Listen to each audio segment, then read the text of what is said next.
సంక్రాంతి బరిలో ఎంట్రీ ఇస్తున్న రెండో సినిమా డాకు మహారాజ్.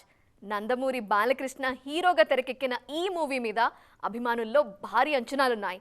ముఖ్యంగా బాలయ్య ఫామ్ తో పాటు బాబీ టేకింగ్ మీద కూడా సూపర్ కాన్ఫిడెంట్ గా ఉన్నారు నందమూరి అభిమానులు.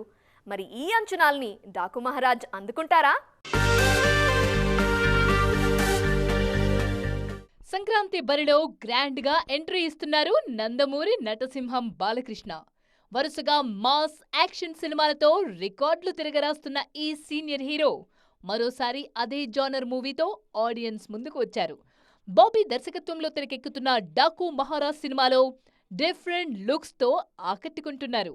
అఖండ, వీరసింహారెడ్డి, భగవంత్ కేసరి సినిమాలతో 100 కోట్ల మార్క్ ను క్రాస్ చేసిన బాలయ్య ఇప్పుడు డాకు మహారాజ్ తోనూ అదే ఫీట్ ను రిపీట్ చేయాలి అనుకుంటున్నారు. వాల్తేరు వీరయ్యతో సంక్రాంతికే బిగ్గెస్ట్ బ్లాక్ బస్టర్ అందుకున్న బాబీ కూడా డాకు మహారాజ్ తో మరో సంక్రాంతి సక్సెస్ ను టార్గెట్ చేశారు.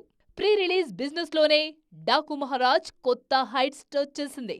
బాలయ్య కెరియర్ లో ఇంతవరకు ఏ సినిమాకు కానంత భారీ స్థాయిలో ప్రీ రిలీజ్ బిజినెస్ జరిగింది. కేవలం తెలుగు రాష్ట్రాల్లోనే 70 కోట్ల వరకు ప్రీ రిలీజ్ బిజినెస్ జరిగిందన్న అంచనాలున్నాయి. నాన్ థియేట్రికల్ కూడా కలుపుకుంటే ఈ లెక్క 100 కోట్ల మార్కును క్రాస్ చేస్తోంది. సంక్రాంతికి హాట్ ఫేవరెట్ గా బరిలో దిగుతున్న బాలయ్య సక్సెస్ విషయంలో సూపర్ కాన్ఫిడెన్స్ గా ఉన్నారు. సెంటిమెంట్ పరంగానూ అన్నీ తనకు అనుకూలంగా ఉండడంతో మరోసారి సంక్రాంతి విన్నర్ అనిపించుకునేందుకు రెడీ అవుతున్నారు.